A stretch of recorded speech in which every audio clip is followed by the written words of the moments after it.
Hello, let's do a no ums video. I failed to do one last week, so this is no ums video number 84 for April the 13th, 2024. I had a bit of a stay-at-home day yesterday, so I did a tag video. And maybe it's because I was achy, probably, or just because it's just an accurate measure of where I'm at. There was a ton of ums in that video. Fuck. But that is, yeah, I was feeling achy, trying to concentrate on that, try and concentrate on the questions, and it totally took my mind off of the other ball that I try and juggle in these videos, which is not to say 30,000 times in a video. So I think that bothers me enough that I will actually take another run at the video. I have my answers to the questions there. It's not a complicated video. It took me 15 minutes to do. I was probably not in the best state to do it. It gave me something to do, gave me some reason to stand up. So I will, over the weekend, I will try that video again and I'll compare and contrast. You know, here's a video with me not particularly thinking about it and making the video. And here is a video where I am thinking about it. And to be honest, that makes me wonder if I went back. I filmed a couple of review videos. Those I am not changing. I am not changing those ones.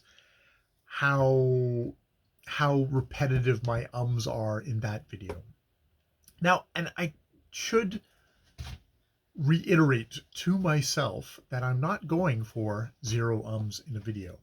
A normal person says every once in a while.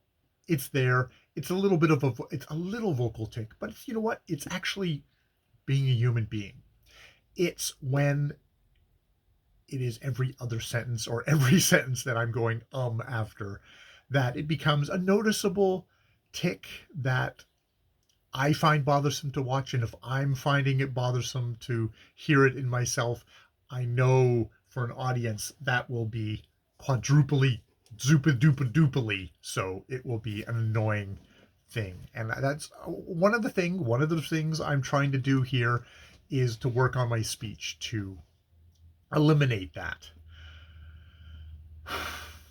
Yeah, it is disheartening that I'm on no ums video number 84, but I'm still making reports like that.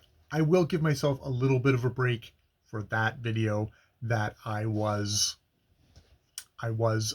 still a bit achy. I'm still a lot achy, actually. I completely wanged my back. So that is disappointing. But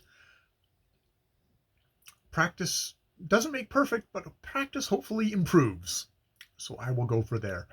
Other than that, I've continued doing my vocal exercises along with my physio exercises.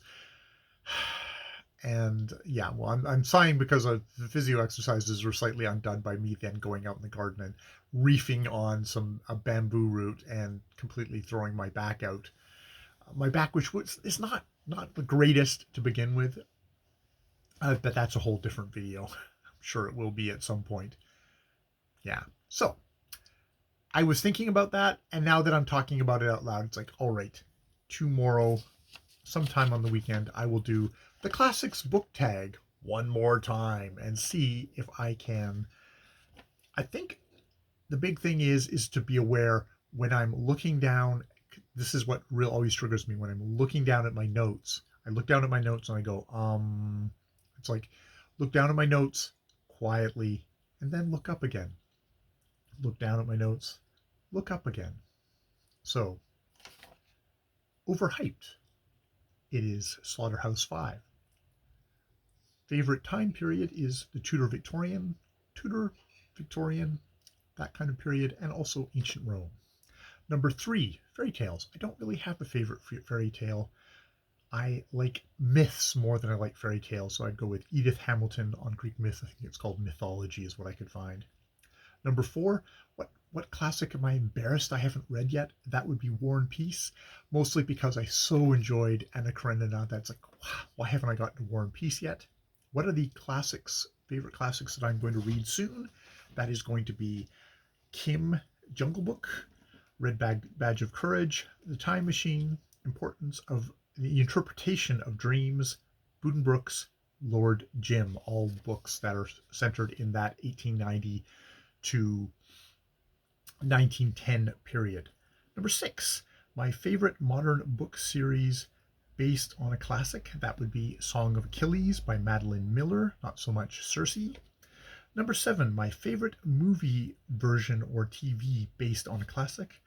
That would be a whole series of adaptations, all by Stanley Kubrick: Clockwork Orange, 2001, Shining, and Eyes Wide Shut. Number 8, the worst classic to movie adaptation. That would be John Carter, based on Princess of Mars by Edgar Rice Burroughs, which takes out the fun. Number 9, my favorite editions to collect. When I was collecting editions, that would have been Penguin, despite their introductions. I loved the little footnotes and all the kind of informational things that they have there to kind of help you along as a ignoramus reader. Number 10, an underhyped classic that you'd recommend to everyone. I don't know if I'd recommend it to everyone, but it would be Arthur Machen, The Hill of Dreams, or The Great God Pan. I like his weird fiction. He has an influence on people like H.P. Lovecraft, and definitely kind of does a really good macabre. I like his style and his kind of macabreness, and just that kind of sense of unease and dread. Very much the monsters of the unconsciousness rising up in people. With like Freud and stuff like that. So that is my practice run of doing that tag without umming, hopefully. All right, more videos later.